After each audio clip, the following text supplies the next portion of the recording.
Hello, this is a demonstration of how to download and install Corelyzer on Windows. So first go to the CSD facility page and click the download Corelyzer button. That will take you to GitHub. And then choose the Corelyzer Win64 download link here and click it. And that should download.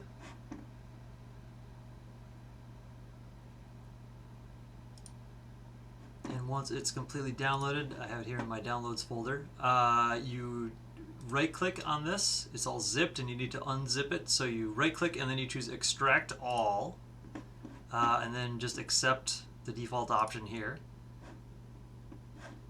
And this will unzip the file.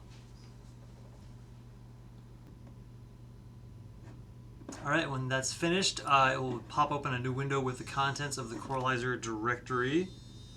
I'm going to close this. So at this point, I would move this folder to wherever you want to have the Corelyzer application installed. I will just move it to my desktop for now.